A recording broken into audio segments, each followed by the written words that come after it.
How to add money to Apple Pay Cash. In today's video, I'm going to show you how to add money to your Apple Pay Cash account. It's simple, quick and easy, so let's get started.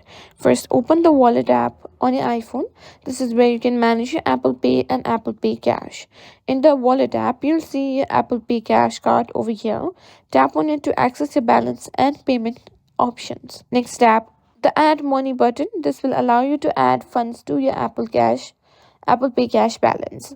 Next, choose how much money you want to add to your Apple Pay Cash account. You can enter amount manually or use the preset options like $10, $25, $50, or $100.